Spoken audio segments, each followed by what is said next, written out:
मेरे पिताजी एक सरकारी ऑफिस में नौकर थे। आम सी सैलरी थी, मकान भी किराए का था। हम छोटे ही थे जब पिताजी रिटायर हो गए। उस समय मैंने 8वीं क्लास की परीक्षा दी थी। अचानक घर की हालत ख़राब होना शुरू हो गए, जबकि सत्येंद्र भाई शिक्षा प्राप्त करने के लिए अमेरिका जा चुके थे। वो कुछ कमाते नहीं थे, बल्कि माँ पिताजी पर ही निर्भर थे। नरेंद्र भाई और जितेंद्र भाई ने बीएससी करने के बाद दुबई जाने का फैसला किया। उन्होंने कुछ टेक्निकल डिप्लोमा कोर्स भी किए हुए थे। हमारे घरेलू हालात का निवारण यही था कि वो दोनों भाई जल्दी पैसा कमाना शुरू करें, और उन्होंने यही किया। प्रिया दीदी ने भी बीएससी किया था और मैं उस समय इंटर में थी। तभी दीदी के रिश्ते आने लगे। दोनों भाई दुबई से न सिर्फ पिताजी को खर्चा भेजते, बल्कि अपनी जमा पूंजी भी उनके पास भेज देते थे, ताकि उनकी मेहनत की कमाई सुरक्षित रहे। उन्हें क्या पता था कि पिताजी दूर अंदेशी के बजाय वो पूंजी बच्चों की इच्छाएं पूरी करने में खर्च कर रहे हैं। मगर पिताजी हमेशा उनसे यही कहते कि तुम्हारी पूंजी हमारे पास सुरक्षित है। दीदी का एक जगह रिश्ता तय हो गया, मगर ससुराल वालों की तरफ से अच्छे खासे दहेज की डिमांड की गई थी। माँ ने फ़ौरन उनकी डिमांड को स्वीकार कर लिया। उनका विचार था कि खुशहाल परिवार के रिश्ते मुश्किल से मिलते हैं, और कुछ प्राप्त करने के लिए कुछ देना भी पड़ता है। इसलिए दोनों भाइयों की कमाई से उन लालची लोगों द्वारा मांगी हुई चीज़ें पूरी करके दीदी को ब्याह दिया गया। माँ को लगा कि बेटी ससुराल में इज्जत पाएगी, मगर मामला उल्टा हो गया। ससुराल वाले और अधिक धन तंग करने लगे। दीदी नई दुल्हन थी, खुश रहने की जगह परेशान रहने लगी। माँ को इस परेशानी का एक ही हल नज़र आया कि पति और सास को खुश करने के लिए तंत्र मंत्र का रास्ता अपनाया। आपको तो मालूम ही है, जो इस चक्कर में पड़ता है उसे ढोंगी और लालची बाबाओं के चंगुल में फंसना ही होता है। दीदी और माँ ने मिलकर इन ढोंगी बाबाओं पर हज़ारों रुपए लुटा दिए, मगर सुकून के बजाय परेशानी और अधिक बढ़ गई। इन्हीं दिनों नरेंद्र भाई और जितेंद्र भाई का वीज़ा ख़त्म हो गया और वो इंडिया वापस आ गए। अब माँ बहुत परेशान थी। बेटों ने अपनी जमा पूंजी वापस मांगी तो क्या जवाब देंगी वो तो सारी जमा पूंजी खर्च कर चुकी हैं, और ऊपर से दोनों बेटे अब नौकरी भी छोड़ चुके हैं। भाइयों ने यहीं रहकर कोई बिजनेस शुरू करने का सोचा था, मगर पूंजी कहाँ थी। जब माँ ने बताया कि वो तुम्हारी भेजी हुई पूंजी तुम्हारी बहन की शादी पर खर्च हो चुकी है, तो वो भौचक्का रह गए। पर धैर्य रखने के सिवा और क्या कर सकते थे। समय को तो गुजरना ही था, सो गुजरने लगा। दीदी की शादी को 4 साल हो चुके थे। उनके यहाँ 3 बेटियां हुई। वो दिन रात आहें भरती कि काश एक बेटा हो जाता, मगर भगवान के आगे किसकी चली है। उन्हीं दिनों मेरे दोनों भाइयों की मंगनियां हो गई, और सत्येंद्र भाई ने भी अमेरिका में अपनी मेहनत से एक अच्छी पोस्ट प्राप्त कर ली। उनकी मेहनत रंग ले आई। उन्होंने दोनों छोटे भाइयों जितेंद्र और नरेंद्र के साथ साथ मुझे भी अमेरिका बुला लिया, और हमारे लिए नौकरी भी ढूंढ दी। और इस तरह हम तीनों भी वहाँ कमाई करने लगे। माँ पिताजी को हम हर महीने रुपए भेजने लगे। नरेंद्र भाई की मंगेतर का नाम नताशा था, और जितेंद्र की मंगेतर का नाम दीपिका। वो दोनों माँ की सहेलियों की बेटियां थीं, इसलिए माँ को पसंद थीं। मगर एक दिन नरेंद्र भाई का माँ पिताजी से किसी बात को लेकर झगड़ा हो गया। जब उन्होंने अपनी उस पूंजी की बात की जो वो दुबई से भेजते रहे थे, माँ ने ये बात प्रिया दीदी को बता दी। प्रिया दीदी ने माँ से कहा कि हो न हो ज़रूर ये बातें नताशा ही नरेंद्र को सिखाती होगी। वो माँ के कानों में बार बार कहने लगी कि माँ, आपने नोट किया है जब से नरेंद्र की मंगनी हुई है वो कितना बदल गया है। माँ पिताजी के दिमाग में दीदी ने नताशा का ऐसा रूप बिठा दिया कि वो उसे अपना दुश्मन समझने लगे। सिर्फ माँ पिताजी ही नहीं, सारा घर ही उस गरीब लड़की के खिलाफ हो गया।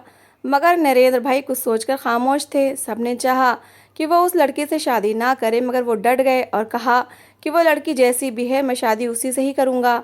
दोनों भाई शादी करने के लिए इंडिया आए हुए थे। शादी के बाद घर का माहौल और अधिक ख़राब हो गया।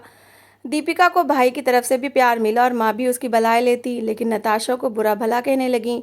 शुरू में नताशा चुपचाप सब कुछ सहन करती रही। जब वो उम्मीद से हुई तो भाई ने पत्नी का ज़्यादा ख्याल रखना शुरू कर दिया, जिससे उसके ससुराल वाले और भी नाराज़ और उसे नफरत करने लगे। नताशा भाभी की चांद सा बेटा हुआ। प्रिया दीदी की तो जैसे आग ही लग गई। जहाँ सब खुश थे वहाँ वो जलन की आग की लपेट में थीं कि हाय भगवान, मेरी 3 लड़कियाँ और भाई की पहली संतान, वो भी लड़का। अब जैसी भगवान की इच्छा, कोई क्या कर सकता है सिवाय ठंडी आहें भरने के। 1 साल बाद नरेंद्र भाई के साथ साथ माँ पिताजी और दीदी के परिवार का भी वीज़ा लग गया।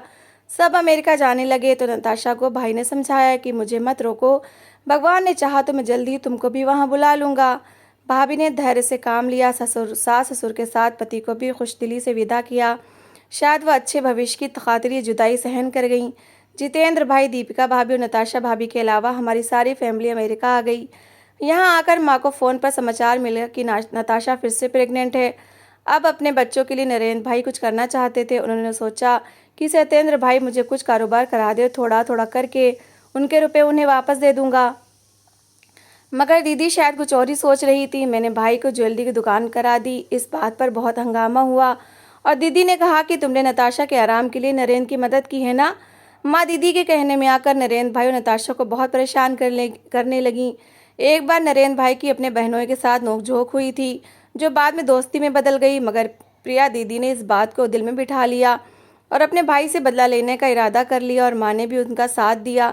नताशा के खिलाफ इतना प्रोपोगंडा किया गया कि बात बहुत बढ़ गई। यहाँ तक कि जो लोग नताशा को जानते भी नहीं थे वो भी उसके खिलाफ बोलने लगे। भाई से कहा जाने लगा कि इसे डाइवोर्स दे दो। मेरे भाई परेशान होकर पत्नी के पास वापस इंडिया आ गए। मेरे माता पिता और दीदी को भी भाई का अपनी पत्नी के साथ देना बहुत बुरा लगा और उन्होंने नरेंद्र भाई से सारे संबंध खत्म कर लिए। कुछ दिनों बाद बड़े भाई सत्येंद्र की भी शादी हो गई, जिन्हें हम सब प्यार से सुरू भैया कहते थे। उनकी पत्नी वहीं जॉब करती थी और दीदी को ज़्यादा मुँह न लगाती थी और ये बात उन्हें बहुत बुरी लगी। जब बड़े भैया से शिकायत की तो उन्होंने उल्टा दीदी को मुंह तोड़ जवाब दिया और इस तरह उनकी और दीदी की अनबन हो गई।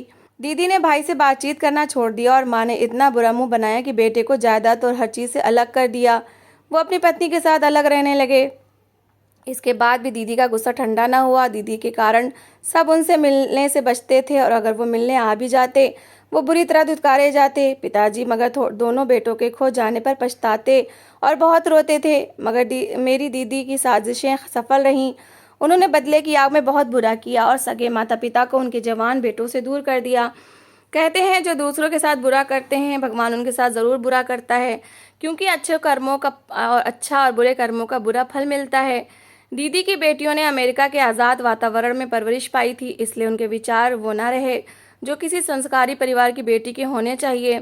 खास तौर पर बड़ी बेटी जानवी तो बहुत लापरवाह थी। वो जितनी सुंदर थी उतनी ही चंचल स्वभाव की भी थी। जिन दिनों वो इंटर में थी उसकी दोस्ती लड़कों से बढ़ गई। उन्हीं में उसका एक दोस्त आदिल था। उसका परिवार भी दूसरे देश से यहाँ आकर रह रहा था और उसका धर्म भी अलग था। मगर जानवी को कब इन चीज़ों की परवाह थी, उसको बस अपनी दोस्ती का ख्याल था। माँ बाप ने कई बार रोका, मौसी मामा ने भी समझाया कि लड़कियों के लिए इतनी आज़ादी अच्छी नहीं है, कुछ अपने संस्कारों का भी ख्याल होना चाहिए। मगर उस लड़की के सर पर तो प्यार का भूत सवार था। वो आदिल के प्यार में गिरफ्तार थी और उसके चक्कर में रहने लगी, उसके साथ घूमने फिरने लगी। आदिल का घर ज़्यादा दूर नहीं था। दोनों का प्यार दिन प्रतिदिन बढ़ रहा था। प्रिया बेटी को दबे शब्दों में रोकती और उसकी हरकतों को छुपाती थी। अगर अपने ही धर्म का होता तो शायद माँ भी न रोकती कि अमेरिका में लड़कियाँ अपनी मर्जी करती हैं, उन पर रोक टोक कम होती है और जैसा भी दामाद हो स्वीकार कर लिया जाता है। मगर एक मुस्लिम दामाद स्वीकार करना बहुत मुश्किल था। जबकि जानवी और आदिल ने हमेशा के लिए साथ निभाने की कस्में खाई थीं और आदिल ने उससे शादी करने का वादा भी कर लिया था। कुछ समय तो ये बात छुपी रही, मगर आखिरकार सबको खबर हो गई तो जानवी के पिता ने उसका आदिल से मिलना बंद कर दिया। इस पर वो बगावत पर उतरने लगी तो उन लोगों ने भलाई इसी में जानी कि फ़िलहाल खामोश हो जाएं और सोच समझकर इस मामले को सुलझाएं। प्रिया ने आदिल के माता पिता से जाकर बात की, ये लड़का हमारे धर्म को स्वीकार कर ले वरना मेरी बेटी का ख्याल छोड़ दे, क्योंकि हम लोग बेटी की शादियां दूसरे धर्म में नहीं कर सकते। आदिल के पिता ने माफ़ी मांग ली कि वो भी एक हिंदू लड़की को बहू के रूप में स्वीकार करने के तैयार नहीं हैं, इसलिए वो इन दोनों को अलग करने में पूरा पूरा साथ देंगे। आदिल के माता पिता सोची समझी इस स्कीम के तहत कुछ दिनों के लिए पाकिस्तान चले गए। आदिल को भी साथ जाना पड़ा। उसके जाते ही दीदी और जीजू ने भी अपना सामान बांधा और कुछ दिनों के लिए भारत आ गए। अमेरिका में माता पिता अपनी संतान के साथ जोर दबस्ती नहीं कर सकते, मगर ये अपना देश था। सारी बिरादरी का साथ भी था। बस प्रिया के पति ने किसी को न बताया और चुपके से जानवी का रिश्ता अपने दोस्त के बेटे राघव से कर दिया, जिसको अमेरिका जाने का बहुत अरमान था। उसने बड़ी खुशी से जानवी को स्वीकार किया। उसके घर वाले भी फूले नहीं समा रहे थे कि अमेरिकी की नागरिक उनकी बहू बनेगी तो बेटे के भाग्य संवर जाएंगे। किसी को पता न था कि जानवी का दिल तो आदिल की मुट्ठी में है। किसी ने उसके इनकार की परवाह नहीं की। तय किए हुए दिन पर बस 4 आदमी आए और जानवी की शादी हो गई। बाप ने बेटी और दामाद को गाड़ी में बिठाया और जानवी को उसके ससुराल के घर पहुंचा दिया। उसको सही से दुल्हन भी नहीं बनाया गया, ना ही कोई रस्म हुई। जीजू ने अपने दोस्त को समझा दिया था कि लड़की अमेरिका से आई है, वो इन रस्मों की आदी नहीं है, चिढ़ जाएगी। घर ले जाकर दुल्हन बना लेना और जो रस्में करना है कर लेना। इधर जाह्नवी को पता न था कि वो अपनी भूल को अब छुपा ना पाएगी। जब वो घर आई तो राघव की माँ ने समझदारी से काम लिया और 2-3 दिन उसे अपने कमरे में रखा ताकि वो घर और उसके परिवार वालों के साथ घुल मिल सके और ये ना समझे कि उसके साथ ज़बरदस्ती हो रही है। जब वो राघव की माँ के साथ सो रही थी तो उस औरत ने भाप लिया कि इस लड़की का मामला कुछ तो गड़बड़ है और ये बहुत कठिन समय से गुजरने वाली है। उसने बेटे को समझाया कि अब ये तुम्हारी पत्नी है, इसलिए अब इसकी लाज रखना तुम्हारे हाथ में है और अगर तुम्हें हर हाल में अमेरिका जाना है तो जाह्नवी को स्वीकार कर लो और अपना भविष्य बनाओ। ये एक कठिन परीक्षा थी। राघव ने माँ से कहा कि आपने क्यों ऐसी लड़की मेरे पल्ले बांध दी जो चरित्रहीन है। मेरा क्या कसूर था माँ, आखिर आपने ऐसा क्यों किया। माँ ने कहा कि मुझे खुद नहीं पता था, मगर अब जबकि 2-3 दिन से जाह्नवी मेरे पास है मुझे लगता है कि जाह्नवी मुश्किल में पड़ने वाली है। शक हुआ था मगर खुद जाह्नवी को भी अपने सामने आने वाले मुश्किल समय का पता नहीं था। इस बात की सच्चाई जानने के लिए तुम कुछ दिन और इससे दूर रहो। माँ के समझाने बुझाने से राघव चुप हो गया। जाह्नवी से शादी के बाद वो जितना खुश था अब उतना ही घुट कर रह गया था। बातचीत होती तो राघव उससे ये पूछने की कोशिश ज़रूर करता था कि क्या तुम किसी से प्यार करती थी। जाह्नवी अपने पिता के डर से ना बताती और खामोश हो जाती। आखिरकार उसके माता पिता उसे ससुराल में छोड़कर वापस अमेरिका चले गए और वहां जाकर फ़ोन पर बताया कि आप लोगों के यहाँ आने की व्यवस्था कर रहे हैं, जल्दी ही आप लोगों को भी बुला लेंगे। अब जाह्नवी इंडिया में रहने पर मजबूर थी। सास ने काफ़ी प्यार दिया और राघव ने भी न सताया, इसलिए वह पिता के वादे पर विश्वास करते हुए रह गई। मगर अब उसकी तबीयत खराब होने लगी और आखिरकार सास उसे डॉक्टर के पास ले गई, जिसने बताया कि जाह्नवी 6 महीने बाद एक बच्चे की माँ बनेगी। ये बात सुनते ही वो रोने लगी। उसकी सास ने तसल्ली दी कि रो नहीं, मैं तुम्हारा साथ दूंगी। इंसान से जवानी में भूल हो जाती है, शुक्र करो कि भगवान ने तुम्हारी लाज रख ली है।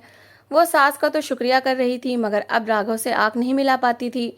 उसके सामने ना जाती, किस मुंह से जाती। किसी और का बोझ उठाकर किसी और के घर की मालकिन बन जाना कितनी बुरी बात थी। 6 महीने बाद जब उसने बेटे को जन्म दिया तो फिर उसकी सास ने उसके पिता को समाचार दिया कि आओ और आकर अपनी बेटी ले जाओ, क्योंकि राघव ने उसे अपनाने से साफ इनकार कर दिया था। अब जाह्नवी का बुरा हाल था, एक तो उसकी हालत ख़राब थी, फिर वो आदिल का दिया हुआ तोहफा लेकर कहाँ जाती। उसके पिता का फ़ोन आया कि मेरी बेटी को वापस भेज दो, मगर बच्चे मामला फंस गया था। वो पति के घर से अपनी बुआ के घर पहुंचा दी गई, जो वहीं पास में ही रहती थी। बुआ के घर वो बीमार पड़ गई तो बुआ ने जाह्नवी की सास को फ़ोन किया कि अपनी बहू को ले जाइए, मैं अभी इसे नहीं रख सकती। बुआ जी ने राघव को फ़ोन किया और इंसानियत का वास्ता दिया तो उसने कहा कि ठीक है, मैं जाह्नवी को रख लेता हूँ, मगर ये बच्चा किसी हाल में स्वीकार नहीं करूँगा।